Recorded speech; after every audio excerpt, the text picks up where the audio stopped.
Hi అండి, అందరికీ నమస్తే. మై డియర్ మాన్షర్ పార్ట్ 48. లోకేష్ గారు వెనుకే బయటికి వచ్చిన స్నేహ బాబాయ్ అని అంటూ ఆయన్ని ఆపి, మీరు నా భర్త విషయంలో ఎందుకు ఇలా ప్రవర్తిస్తున్నారో తెలియదు కానీ ఆయన మళ్ళీ పాత అర్జున్లా మార్చాలి అని చాలా విష ప్రయత్నాలు చేస్తున్నారు. ఇంకొకసారి మళ్ళీ ఎలాంటి ఆలోచనలతో మా ఇంట్లో అడుగు పెడితే మీకు అదే ఆఖరి రోజు అవుతుంది, గుర్తు పెట్టుకోండి. ఇది నన్నేం చేస్తుందిలే అని తేలిగ్గా తీసుకుంటే అది మీ పొరపాటే. నా భర్త జోలికి వస్తే మిమ్మల్ని ఏం చేయడానికైనా వెనకాడను నేను అని అంది చాలా సీరియస్ గా. సైలెంట్ గానే చెప్పింది కానీ ఆమె ఇంటెన్షన్ లోకేష్ గారికి పుండు మీద కారం జల్లినట్టు అనిపిస్తూ ఉంటే ప్రస్తుతం కనీసం స్నేహతో మాట్లాడే ఓపిక కూడా లేకుండా వెంటనే కారు ఎక్కేశారు స్నేహాన్ని కోపంగా చూస్తూ. ఇక ఆయన అలా వెళ్ళగానే ఇంట్లో నుండి నవ్వులు వినిపించడంతో లోపలికి వెళ్ళిన స్నేహకు మొదటిసారి మనస్ఫూర్తిగా నవ్వుతున్న అర్జున్ని చూసి చాలా సంతోషంగా అనిపించింది. స్నేహ అతని నవ్వుని మైమరుపుగా అలానే చూస్తూ ఉండేసరికి అనుకోకుండా స్నేహాను గమనించిన అర్జున్ ఆమెను చూసి చిలిపిగా కన్ను కొట్టేసరికి స్నేహ ఒక్కసారిగా ఉలిక్కిపడి చప్పున తన చూపు తిప్పుకొని, అన్నయ్య పదండి లేట్ అవుతుంది అని అంటూ సిగ్గుతో అర్జున్ని చూడలేక వెంటనే ఇక అక్కడి నుండి బయటికి వెళ్ళిపోయింది స్నేహ. సిగ్గుతో ఎర్రబడిన స్నేహ చెక్కిళ్ళని చూసిన అర్జున్ తనలో తానే నవ్వుకుంటూ ఆమె పారిపోవడంతో ఆమె వెనుకే వెళ్తున్న గోకుల్తో జాగ్రత్త రాని అన్నాడు. కావలసిన వస్తువులన్నీ కూడా తీసుకుని బిల్డింగ్ వేయించుకుని తిరిగి ఇంటికి ప్రయాణం అయ్యారు వాళ్ళు. దారిలో మీరా కోసం అన్ని రకాల ఫ్రూట్స్ తీసుకుని స్టార్ట్ అయ్యాక కాసేపటికి డ్రైవ్ చేస్తూనే గోకుల్, ఆ లోకేష్ అంకుల్ కి సరైన విధంగా బుద్ధి చెప్పవమ్మా స్నేహ. ఇంకొకసారి మన ఇంటి వైపుకి చూడాలి అంటేనే వణుకు పుట్టాలి ఆయనకి అని అన్నాడు కోపంగా. కాసేపటి క్రితం స్నేహ తనని కిచెన్ లోకి పిలవటం గుర్తు చేసుకుని గోకుల్.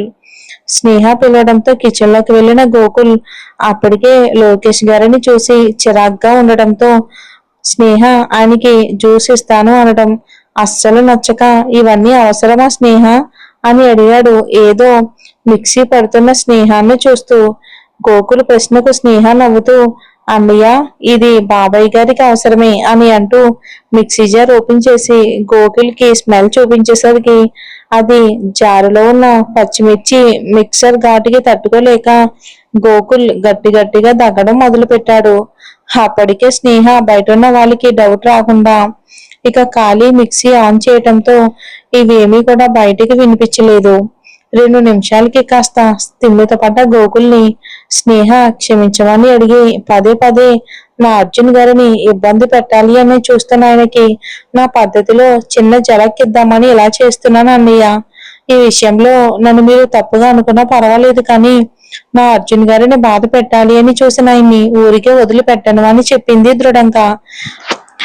ఆమె మాటలకి ఆమె అర్జున్ సంతోషాలకు అతను ప్రతి ఎమోషన్ కి ఎంత ప్రాముఖ్యత ఇస్తుందో అర్థం అవుతూ ఉంటే ముచ్చటగా స్నేహ అంటూ ఆమె తల నిమిరి, నువ్వు చేస్తుంది ఏమాత్రం తప్పు కాదు, ఇంతకీ నన్ను ఎందుకు పిలిచావమ్మా అని అడిగాడు గోకుల్. ఆ ప్రశ్నకు స్నేహ ఎలాంటి తడబాటు లేకుండా మోషన్ టాబ్లెట్లు కావాలన్నయ్య అని అడిగింది అమాయకంగా. ఆమె అమాయకత్వం వెనుకున్న ఆలోచన అర్థమైన గోకుల్ పగలబడి నవ్వుకుని వెంటనే తన రూమ్ కి వెళ్లి టాబ్లెట్లు తీసుకుని వచ్చి ఇచ్చాడు. అప్పటికే స్నేహ కీరా జ్యూస్ చేసి అందులో పచ్చిమిర్చి మిక్సర్ కలిపి ఇప్పుడు గోకుల్ తెచ్చిచ్చిన మోషన్ టాబ్లెట్ ఒకటి వేసింది. అది కూడా పాపం స్నేహకున్న మంచి మనసుతో మొసలి ప్రాణాన్ని ఎక్కువ ఇబ్బంది పెట్టలేక. అప్పటికే స్నేహ లోకేష్ గారి గురించి ఆలోచిస్తూ ఉండడంతో గోకుల్ మాటలు విని ఇక ఉండబట్టలేక, అన్నయ్య అసలు ఆయన అర్జున్ గారిని ఎందుకు పదే పదే రెచ్చగొట్టడానికి ప్రయత్నిస్తున్నారు, అలా చేయటం వల్ల ఆయనకి ఒరిగేది ఏంటి అన్నయ్య అని అడిగింది బాధగా.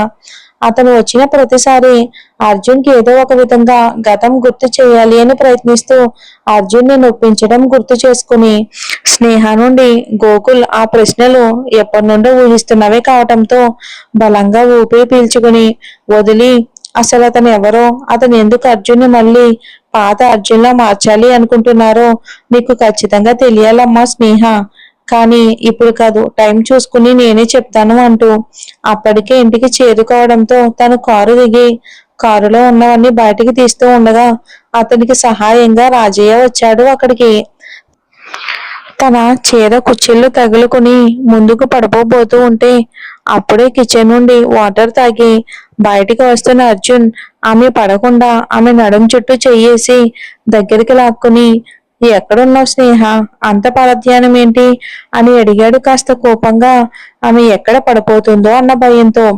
అర్జున్ స్పర్శకు అతని కోపానికి కాస్త తెలుగులోకి వచ్చిన స్నేహ తను ఎక్కడుందో చూసుకుని వెంటనే అర్జున్ నుండి దూరం జరగబోయింది.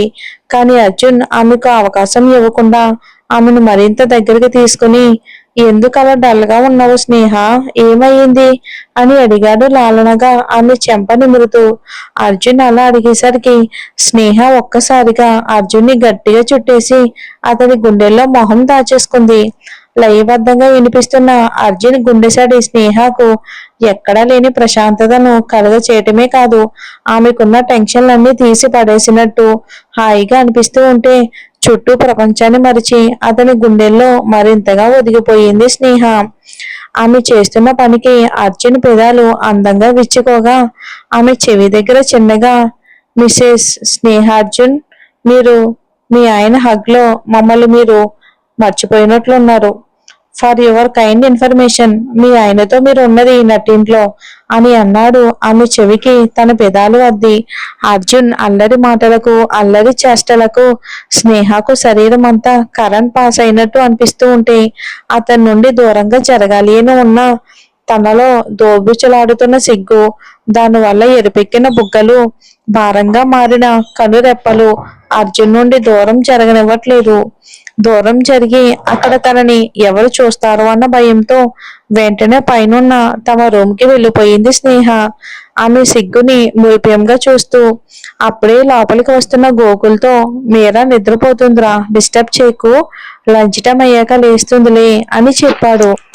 అర్జున్ స్నేహితుడి మాటకు సరే అని తలూపుతూ తన రూమ్ లోకి వెళ్ళిపోయాడు గోకుల్. గోకుల్ అలా వెళ్ళగానే అర్జున్ మనసు సిగ్గుపడుతూ ముద్దుగా ఉన్న స్నేహ మోమును పదే పదే చూడాలి అని మారం చేస్తూ ఉంటే వెంటనే ఆమె కోసం తన రూమ్ కి వెళ్ళాడు అర్జున్. స్నేహ అభిమానంగా ఇచ్చిన ఆ హెల్దీ జ్యూస్ వల్ల కడుపులో మంట నొప్పితో లోకేష్ గారికి చుక్కలు కనిపిస్తూ ఉంటే వెంటనే ఇంటికి చేరుకుని వాష్రూమ్ కి పరిగెత్తారు. ఆయన అక్కడి నుండి బయటికి వచ్చేసరికి ఇంకా తగ్గని కడుపు మంటకు డ్రైవర్ చేత తెప్పించుకున్న ఫ్యామిలీ ప్యాక్ ఐస్ క్రీమ్ ఖాళీ చేయటంతో కడుపు మంట తగ్గిన మోషన్ టాబ్లెట్ ఎఫెక్ట్ మాత్రం గట్టిగానే ఉంది. వాష్రూమ్ కి అంకితం అయ్యేలా చేయటంతో గంటకే 10 సార్లు లోపలికి బయటికి తిరిగి అలసిపోయి ఆ వాష్రూమ్ డోర్ కి ఆనుకుని నేల మీద కూర్చుండిపోయాడు లోకేష్ గారు నీరసంగా. మరోసారి వాష్రూమ్ లోకి వెళ్ళొచ్చిన లోకేష్ గారు అప్పటికే తన లోపల షుగర్ ఫ్యాక్టరీ ఉన్నా సరే కడుపులో మంట వల్ల అదేమీ ఆలోచించకుండా తిన్న ఫ్యామిలీ ప్యాక్ ఐస్ క్రీమ్ వలన షుగర్ మీటర్ పగిలిపోయేలా షుగర్ లెవెల్ పెంచేయటం, పైగా మోషన్స్ ఎఫెక్ట్ తో కళ్ళు బయలు కమ్ముతూ ఉంటే ఇక రూమ్ లో అలా ఉండిపోయారు.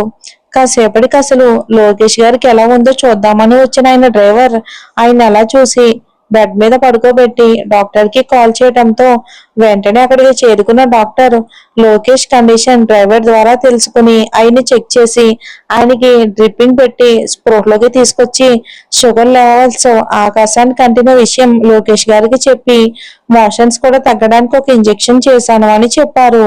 అదంతా విన్న లోకేష్ దీని అంతటికి కారణమైన స్నేహాన్ని తలుచుకుని, నీ భార్య నేను ఊహించినంత మెతక కాదు అర్జున్, మళ్ళీ నీ జోలికి వస్తే నా ప్రాణాలు తీయడానికి కూడా వెనకాడేలా లేదు.